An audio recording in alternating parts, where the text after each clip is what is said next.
everyone, welcome back to my channel. তো আজি হল Monday আৰু মানডে মানে সোমবাৰ সোমবাৰে মই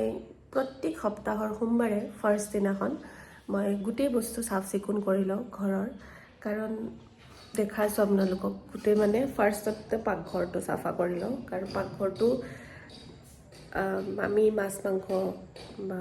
এনেকুৱা বস্তুবোৰ খাই থাকোঁ তো মানডে দিনাখন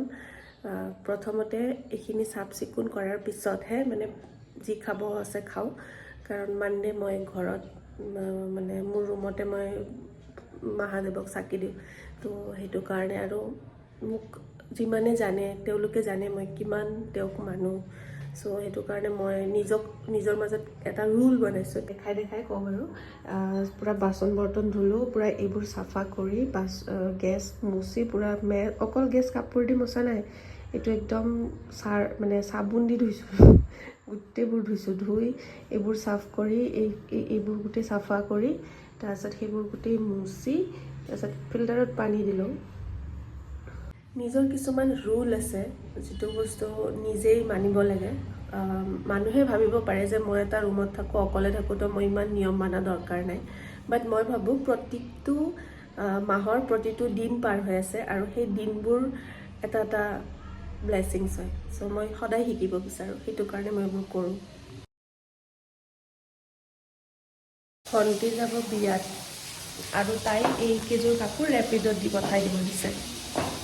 এতিয়া কৈছোঁ ৰেপিডো আহি ৰখি আছে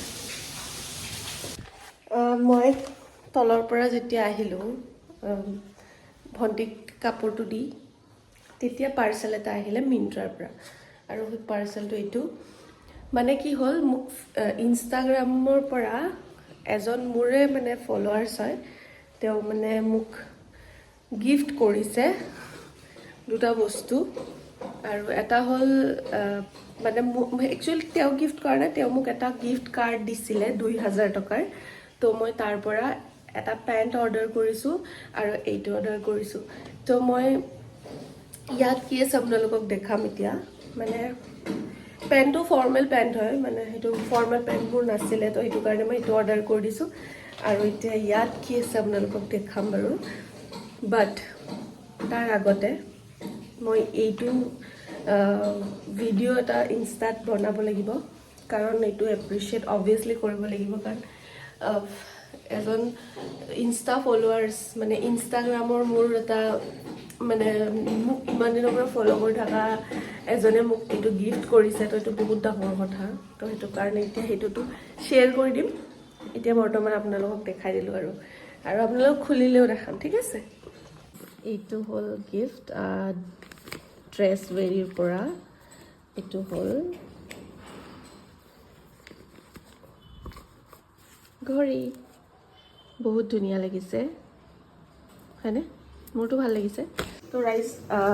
ৰাতিপুৱা চাহ তাহ খাই উঠি এতিয়া ভাত বনাব লৈছোঁ আৰু কি বনাম দেখাম আৰু এয়া আলু বইল হ'ব দিছোঁ লগতে এটা দালি বহাই দিছোঁ দালি হ'ল মানে চিটি মাৰিলে আৰু আজি বনাম পনীৰ আৰু বাচন ধুই দিলোঁ পুৰা ক্লিয়াৰ পাকঘৰ চাফা কৰি দিলোঁ এতিয়া বিছনা এনেকৈ পৰি আছে বিছনাখন পাৰিব লাগিব তাৰপিছত এয়া কাপোৰ এনেকৈ পৰি আছে এয়া চাওক কাপোৰৰ অৱস্থা এয়া কাপোৰৰ অৱস্থা গোটেইবোৰ যোৰহাটৰ পৰা অহা পেকিং চেকিং এনেকৈ আছে এয়া চাওক অৱস্থা মন্দিৰটো বাৰু মই আহিয়ে চাফা কৰি দিছোঁ কাৰণ কালি সোমবাৰ গ'ল তো সেইটো কাৰণে মন্দিৰটো লেতেৰা নহয় চাফাই হৈ আছে চ' গাইজ এতিয়া মই গা পা ধুলোঁ আৰু চাকি তাকি দি দিলোঁ আজি বতৰটো বহুত ঠাণ্ডা সেইটো কাৰণে পানী বহুত ঠাণ্ডা আছিল ঠাণ্ডা পানী দি গা ধুইছোঁ তো যিয়ে নহওক এতিয়া মই খানাও বনালোঁ এতিয়া খানা খাই ল'ম মানে পনীৰ বনাইছোঁ আপোনালোকক দেখাইছোঁ আৰু এতিয়া খাই ল'ম তাৰপিছত কথা পাতিম